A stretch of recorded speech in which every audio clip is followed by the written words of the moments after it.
It is so good to be here, isn't it? Growing up in Hamilton, I distinctly remember feeling different from everybody else and not fitting in. It was the 70s, and I knew that I was different because our family had this really, really weird diet. Like, we were raw and vegan, and who even knew what vegan meant in the 70s in the Waikato. I also went to a really weird church that no one had ever heard of, Open Brethren. Well, who knew that? I also wore glasses. Well, that's weird, isn't it, when you're a child? It was for me. I had not just long, but uncut hair, as did my mother. And my mother did not wear makeup. And I did not wear jeans. In fact, I didn't even have a pair of jeans. So I knew, for all these reasons, that I was weird. And even though the 70s may feel like another planet somewhere to some of you, people did actually go to the hairdresser and they did wear makeup and they did wear jeans. So I was different. I knew this. And when I got to high school as a teenager, this sort of feeling continued. And even though I went to a school, secondary school, that was pretty much white middle class, and I was in a class of all girls, and it was white, and I should have fitted in, there always seemed to be a group of 3 or 5 or 7, and I always felt like that person on the outside. And one time, I remember talking to my mother about this, and she, who possibly had just as weird or even more intense upbringing than me, said, "Oh, well, everybody feels like that." And it wasn't quite like, well, get over yourself, but it was more like, well, welcome to reality. And as I think about that, I think those words are actually really true, because I can almost guarantee that every one of you sitting here has at some stage felt like that in your life. You have felt marginalised or different in some way to the people around you. Maybe it was in your childhood and you were marginalised because you were a boy or a girl, or maybe you were unsure. Or maybe you were hopeless at sport, like I was, and were always the last to be chosen. Maybe you're feeling marginalised now at work or with friends. Maybe you think, I'm going to vote differently to my friends. I think differently to my workmates. Maybe the world has changed for you and you now find yourself a bit of an endangered species, perhaps. Maybe you're invisible. Maybe you have some physical thing that makes you feel different, a different colour, a different race, a different ethnicity. Maybe you have a disability of some sort that's obvious to people and they treat you differently. Or maybe you just feel different on the inside, and you know that if you were honest about that and you admitted that to someone, they would treat you differently, and you hide that feeling and hide that knowledge because you're afraid you would be totally rejected. Today, we're looking at the book of Ruth. And I've been thinking about this, and I realised the book of Ruth, this story, Ruth's story, is very much one of marginalisation. See, Ruth is an immigrant. who chooses to join to another people and another culture. She chooses differentness and difficulty rather than accepting the status quo. And the fact that this story is in the Bible teaches us something about God. It teaches us what God thinks about differentness, and that He is very much for the marginalised and the isolated and the fringe groups, perhaps. Today, I want to look at this book in overview. We're going to pay particular attention to Ruth and Boaz and what they teach us about ourselves as humans and what they teach us about God and how He looks and sees us and what He has done and does about that. So it's a short book. It's just 4 chapters, and it's got this fast-moving, dramatic plot, and it's got everything that you need and nothing that you don't. So we're not going to read it through today. I would encourage you to do that if you haven't read it recently. Please read it this week. It's an exciting short book. You can read it in a sitting. So I'm going to go briefly through the plot. Naomi, who we looked at in some detail last week, and if you missed that, you can see it on our YouTube channel, and I'm sorry for my bad English. But her family, she leaves Bethlehem. Bethlehem means house of bread. They have a famine. So her and her husband Elimelech and her sons Mahlon and Chilion leave and go to Moab. They settle there.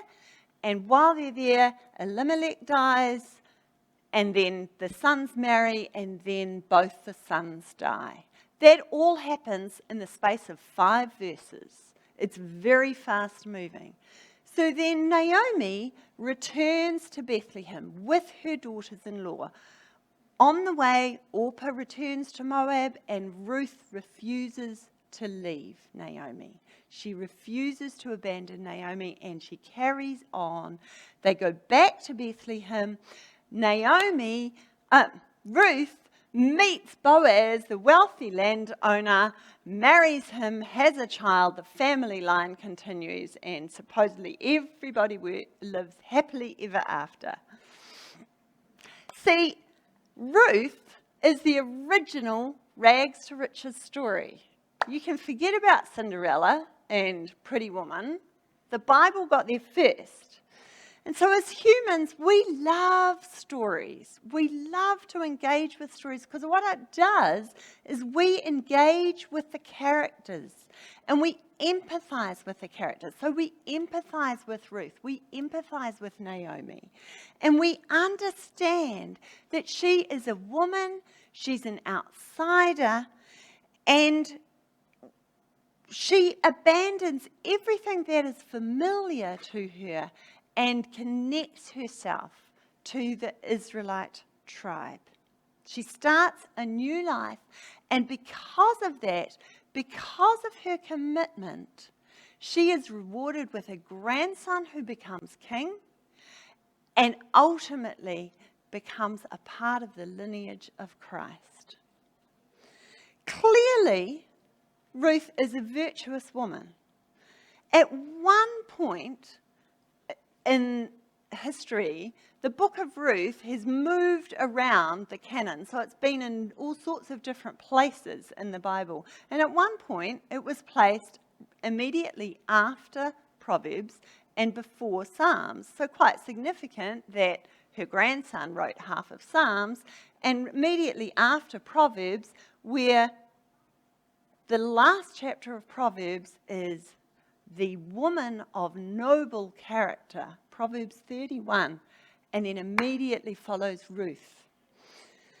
But to really understand Ruth and to really understand this book, we need to understand what it was to be a Moabite. Because Ruth is called a Moabite constantly throughout the book. Ruth the Moabite, Ruth the foreigner, Ruth the Moabite. Repeat, repeat, repeat. And so she never gets away from that, even though she has committed to this people. She's different from everyone around her. She probably looked differently. She probably spoke differently. She had different cultures. She had different God. And those things never went away. They never became less obvious. So when she declared her loyalty to Naomi, she still remained this Moabite. Okay? So let's go back and see what it was about the Moabites. Where did they come from? Well, we have to go right back to Genesis 19. The Moabites descended from Lot. Lot was Abraham's nephew. Abraham was the father of the Israelites. Lot was living in Sodom and Gomorrah. God destroyed Sodom and Gomorrah, but saved Lot. Lot escaped from Sodom and Gomorrah along the plains with his wife and 2 daughters. Lot's wife looked back at Sodom and Gomorrah, turned into a pillar of salt. Lot kept going quite fast, I imagine, and with his daughters ended up in quite a remote place in the plains of Zoar, living in a cave. His daughters looked around, thought, not many men here. What are we going to do? How are we going to have children? I know. Let's get Dad drunk, sleep with him, have babies. That way we continue the family line. Yes, creepy. So that's what they did. And the 2 sons who they had were the ancestors of Moab. One was Moab, one was Ammon. These 2 nations descended from Lot. The next we read about them, the Israelites have come out of Egypt and they're traipsing through the desert and they come to the land of Moab. The Moabites and the Ammonites will not let them cross their land. In fact, they're so upset about the Israelites there that they send for this prophet Balaam. Balaam is a prophet. He's supposed to speak words of God. He agrees to come, even though he knows he's not supposed to curse the Israelites. He follows the money.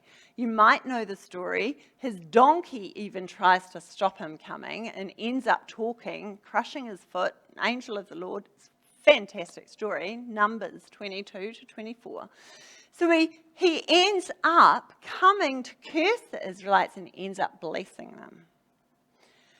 Immediately after Numbers 24, we have this horrendous tale where the Moabite women come into the Israelite camp, sleep with their men, and take them away to worship Baal. God is not impressed. And there is quite dramatic punishment.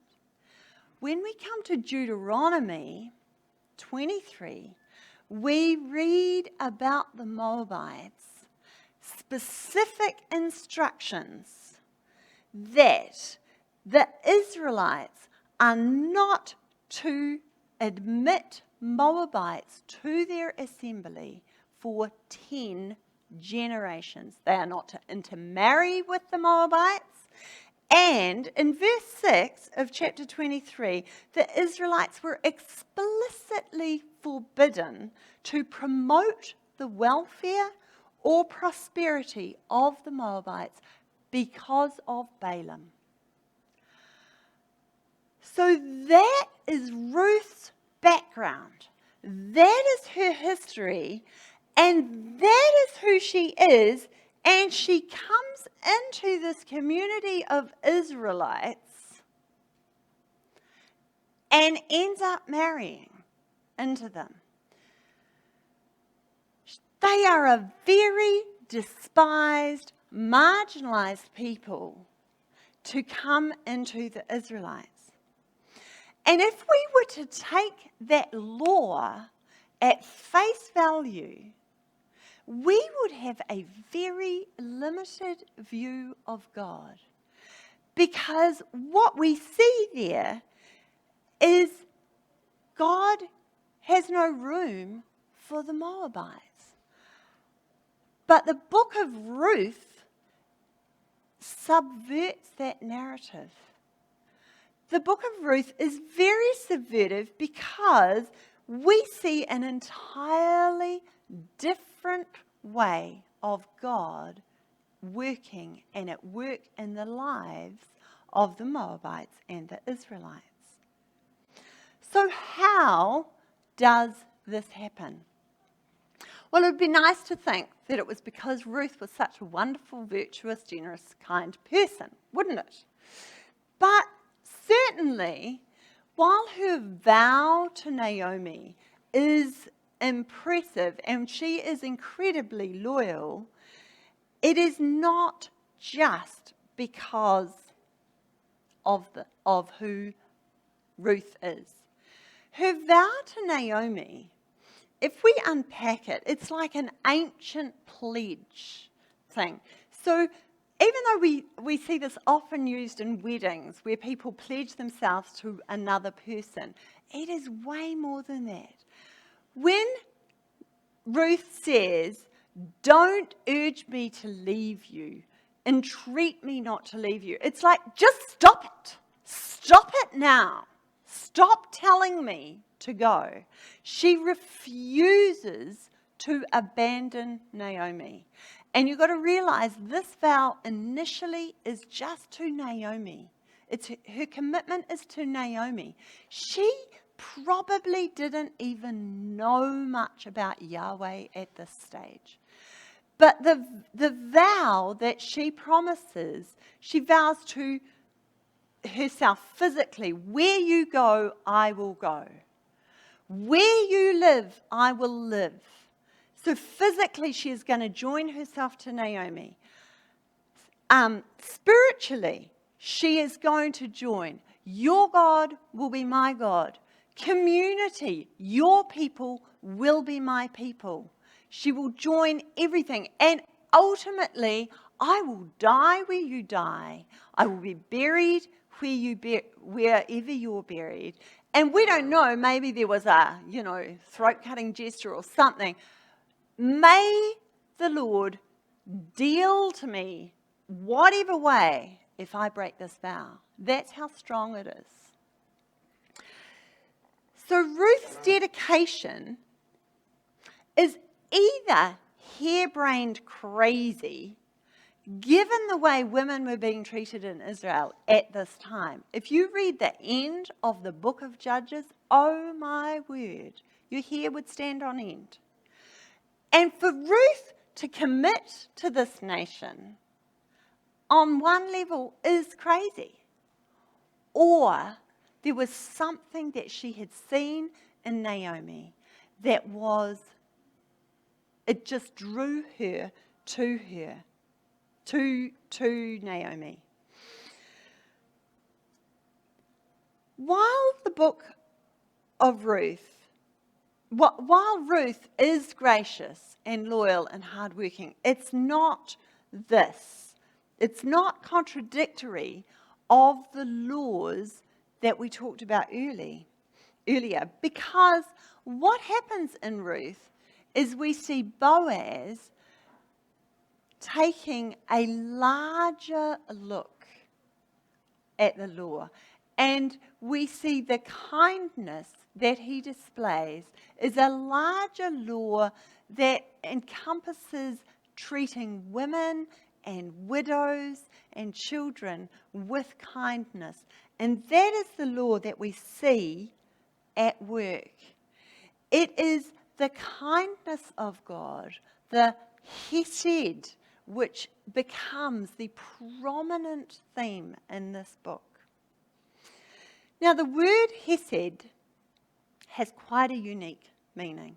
It is used frequently in this book, and it's often translated loving kindness, but it has more of an active kind of meaning.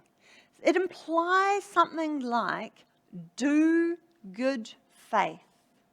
it implies an action. It's not just like I think I'll be kind today. I think I should feed the good dog, or whatever.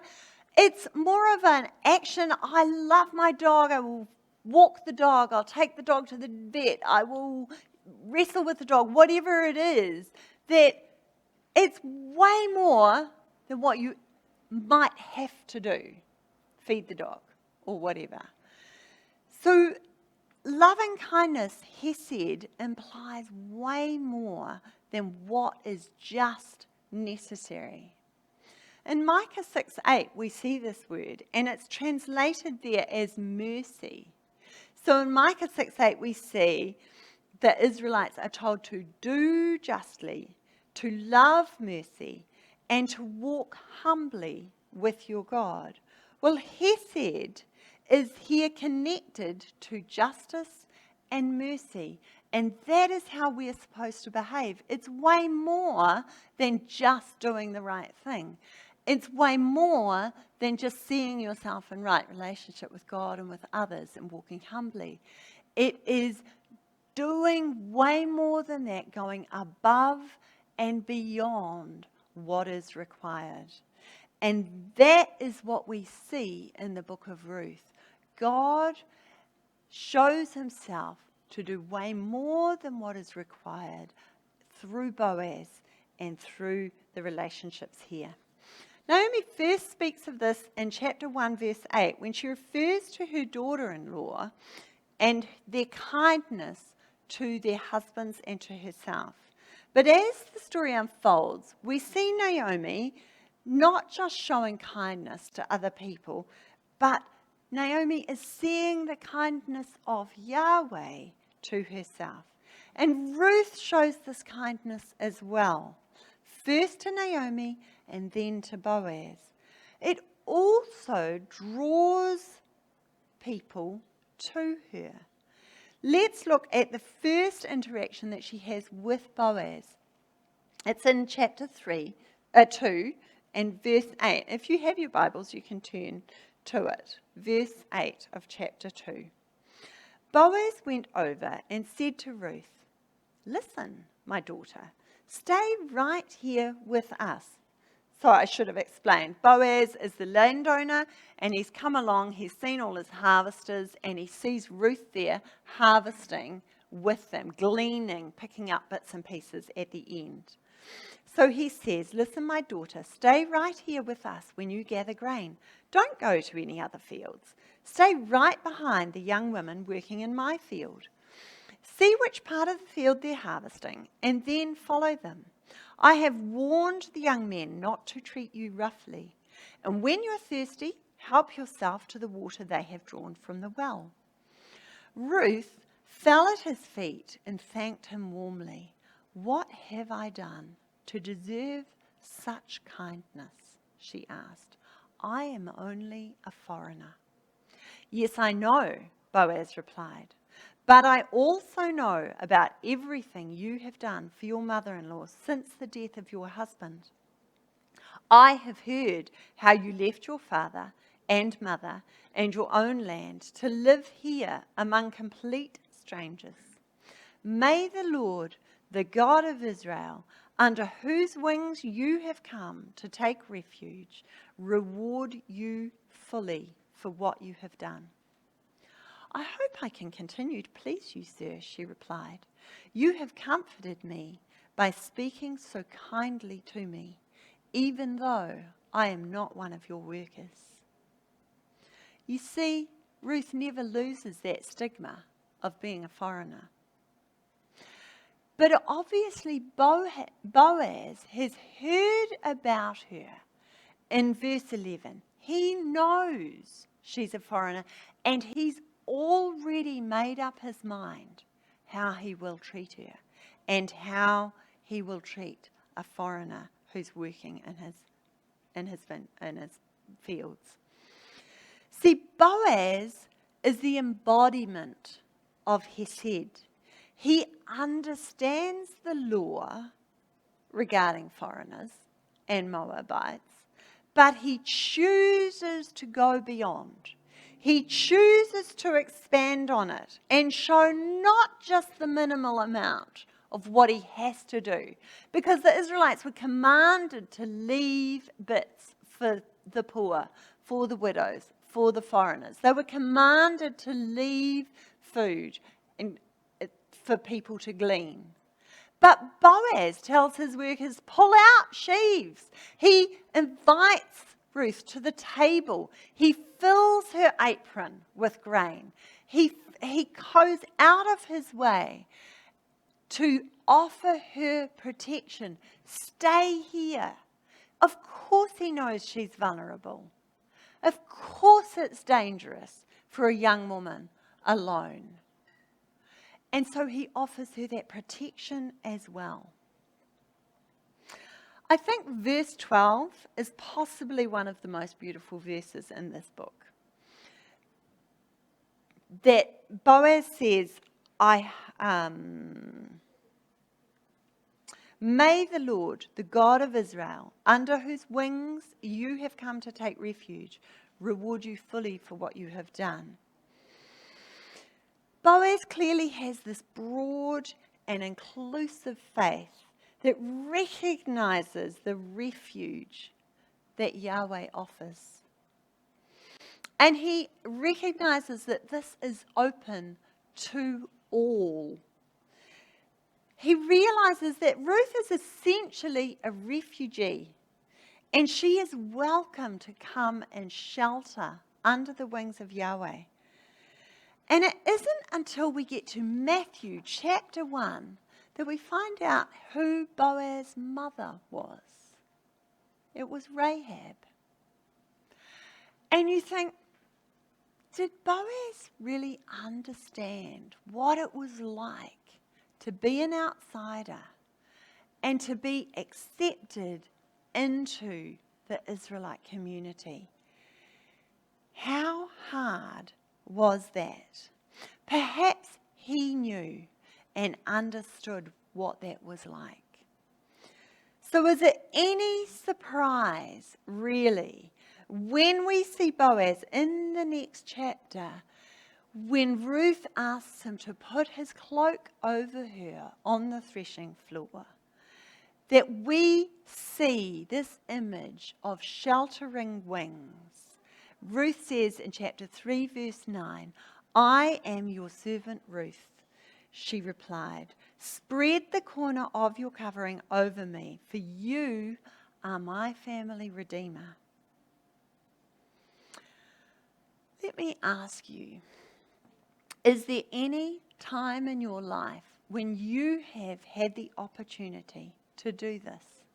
To offer someone shelter and the acceptance of Yahweh, of God? And did you take that opportunity? Or did you have an excuse or a reason not to? Because sometimes taking those opportunities is really hard. It can be awkward and messy because people who are vulnerable and people with needs are not always clean and tidy. They are often messy and difficult and awkward. And this was certainly an awkward moment for Ruth and Boaz, because he could have leapt up in horror and said, oh, there's a woman! This is not right! There's a woman in the threshing floor! What does she want? And it would have been game over for Ruth. The shame, the disgrace, she would have been literally called out. But Boaz didn't. He chose to shelter her. He chose to include her. And the very next day went and actioned to give her the protection that she needed. Boaz has for a long time been regarded by the church as a type of Christ figure. So in particular, this action of sheltering Ruth under his cloak is a picture of how God shelters us under the wings of Christ, that we are included by Christ. We are welcomed by him to shelter under him. And we are meant to understand that we are received just as Ruth was received, no matter what we have done, no matter who we are or what we feel. We are received and welcomed by him, no matter what gender, no matter what race, no matter what sexuality, no matter what disability, no matter what age, whatever it is, we are accepted by Christ. God has a much bigger picture than we can possibly imagine. He includes each one of us in his hesed, in his loving kindness. You see, the law can only take us so far. It tends to tell us who can be in and who can be out. Israelites in, Moabites out. And when we focus on the law, we can be the same.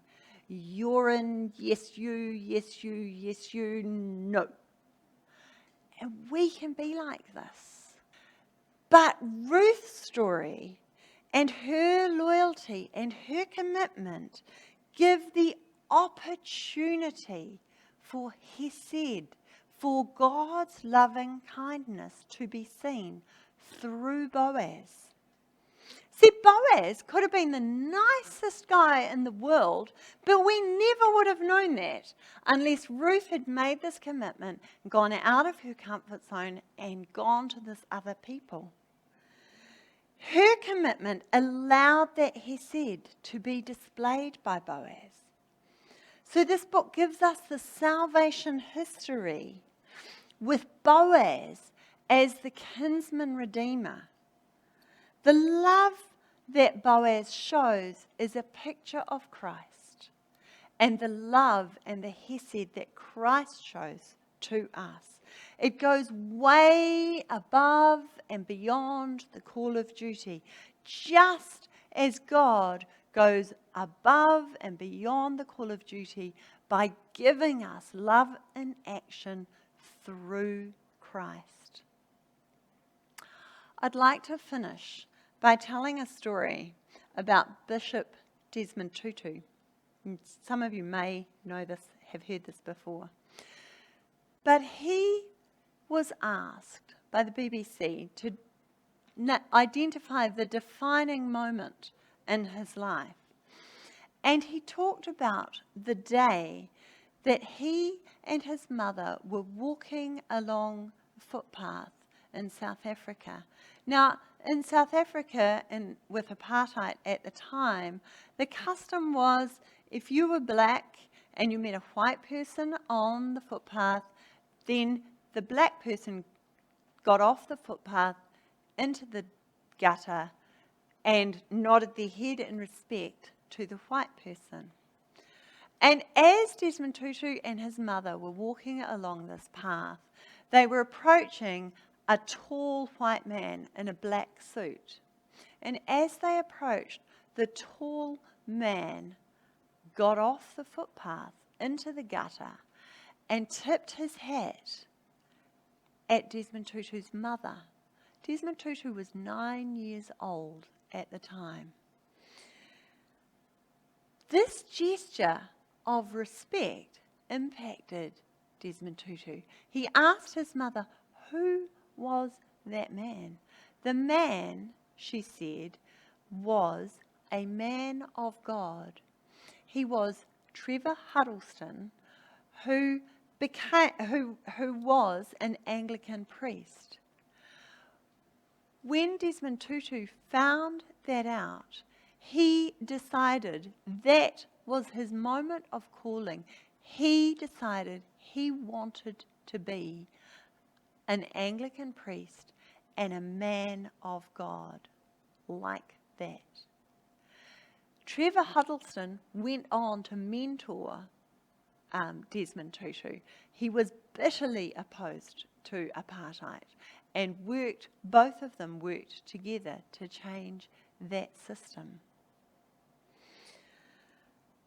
What the book of Ruth tells us is that God is not limited. His loving kindness, his hesed, reaches to everyone.